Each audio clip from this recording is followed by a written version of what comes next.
അന്തസ്സൊരല്പം ബാക്കിയുണ്ടെങ്കിലേ അവളെ ഒന്നങ്ങ് വിട്ടൂടെ? എന്താ അവളിൽ കാണുന്ന ഇത്രയും വലിയ പ്രത്യേകത? ഒന്ന് കേക്കട്ടെ.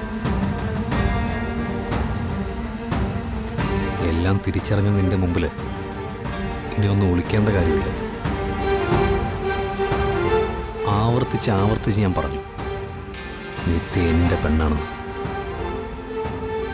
അവളുടെ നിഴലിൽ പോലും ചവിട്ടരുതെന്ന്. അങ്ങനെ ഒരുത്തൻ ചവിട്ടിയ അതിന്റെ കൂലി അവന്റെ ജീവനാണ്. കൊള്ളാം ജീവ, നന്നായിട്ടുണ്ട്. പ്രത്യേകിച്ച് നിങ്ങൾ രണ്ടുപേരുടെ ഈ കൂട്ടുകെട്ട്. അത് പിന്നെ അങ്ങനെയാണല്ലോ, ഈ ക്രിമിനൽ സ്വഭാവമുള്ള രണ്ടുപേർക്ക് ഒന്നിക്കാൻ സാധിക്കും.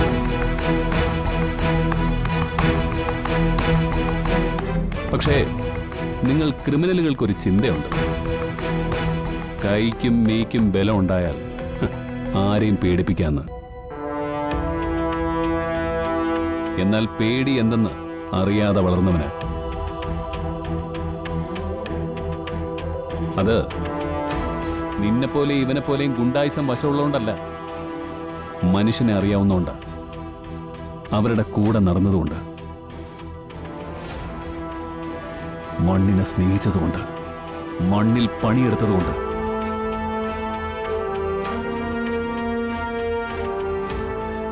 പിന്നെ നിത്യയുടെ കാര്യം,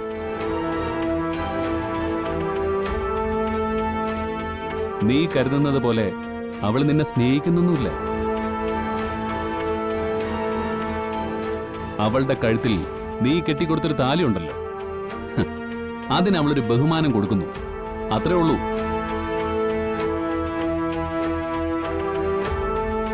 പക്ഷേ അതും ഒരുപാട് കാലമൊന്നും ഉണ്ടാവില്ല. അവളെ ഞാൻ സത്യം ബോധ്യപ്പെടുത്തുക തന്നെ ചെയ്യും.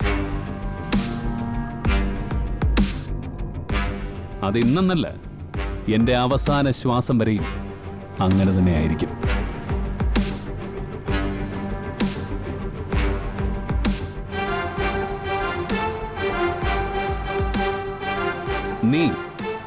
നീ എന്റെ നേരെ കൈ ഉയർത്തിയാൽ പാടത്തെ കളവെട്ടിക്കളയുന്ന പഴയൊരു ശീലമുണ്ട് എനിക്ക്.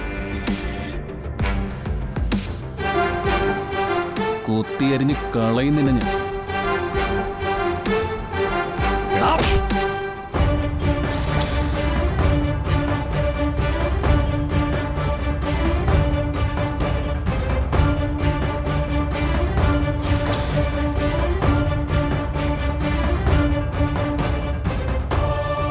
ഹരിയുടെ ദേഹത്ത് തൊട്ടുപോകരുത്.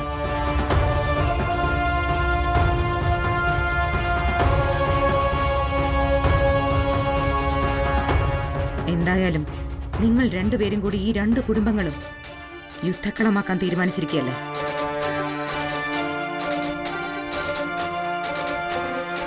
നിങ്ങളെ തടയാൻ ഹരി മുന്നിലുണ്ടാവും.